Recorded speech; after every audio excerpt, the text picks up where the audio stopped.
ओम सभी को सादर नमस्ते। मैं गगन आर्य। देखिए, जब भी आप विवाह करते हैं, वैवाहिक रिश्ता जोड़ते हैं, तो यह अवश्य जांच लें कि जो लड़की है वह ब्रह्मचर्य का पालन करती है या नहीं करती है। उसको ब्रह्मचर्य की विद्या है या नहीं है, अष्ट मैथुन के बारे में पता है या नहीं है। आप उसका अच्छे से इंटरव्यू लें और उसके जो भी ब्रह्मचर्य के नियम होते हैं उसके बारे में अवश्य जानें।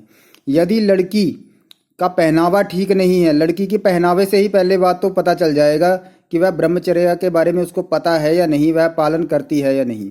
यदि विवाह से पहले लड़की के वस्त्र श्वेत वस्त्र नहीं है, सफ़ेद कपड़े नहीं पहनती है, रंगीन कपड़े पहनती है, मेकअप करती है, ब्यूटी पार्लर जाती है, या फिर क्या कहते हैं, किसी तरह की वो जो बड़े बड़े नेल नाखून बना लेते हैं वो कर, अर्थात हार श्रृंगार करती है और क्या कहते हैं ब्यूटी पार्लर जाकर ये सब करती है, तो इसका मतलब ये है कि वह लड़की जो है ब्रह्मचर्य के बारे में कुछ नहीं जानती है और ब्रह्मचर्य का पालन नहीं करती है।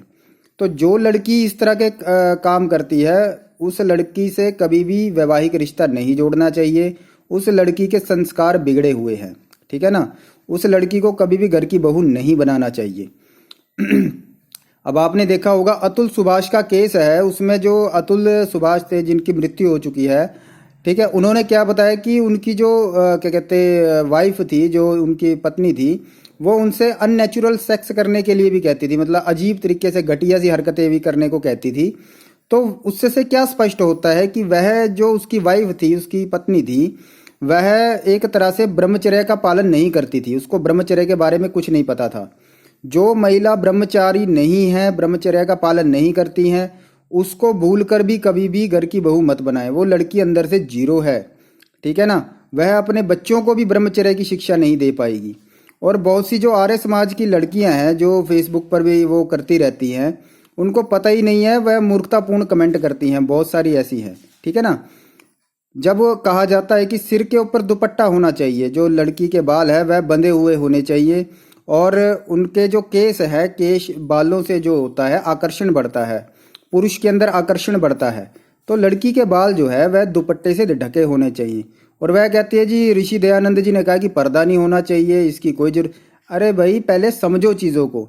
पर्दा प्रथा कुछ और चीज़ है, ठीक है ना, उसका एक अलग चीज़ है। सिर पे दुपट्टा रखने के लिए ऋषि दयानंद जी ने मना नहीं किया है, सिर तो दुपट्टे से ढकना पड़ेगा क्योंकि ब्रह्मचर्य का नियम है। ऋषि दयानंद जी वैदिक धर्म के अनुसार बात करते थे। और दूसरी बात यह है कि बालों को बांध कर रखना चाहिए, महिला के बाल कभी भी खुले नहीं होने चाहिए, ठीक है ना। तो इस चीज़ का अवश्य ध्यान रखें कि लड़की जो है वह ब्रह्मचर्य का पालन करती है या नहीं करती है। यदि ब्रह्मचर्य का पालन नहीं करती है तो उसको घर की बहू मत बनाए, वह संस्कारी नहीं है, ठीक है, वह चरित्रहीन भी हो सकती है। अब यदि ब्रह्मचर्य के बारे में ही नहीं पता तो वह चरित्रहीन होगी।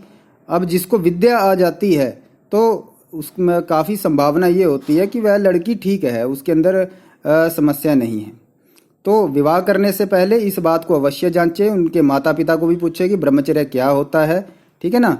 और क्या कहते हैं, संस्कारों का अवश्य ध्यान रखें विवाह करने से पहले। ओम नमस्ते जी।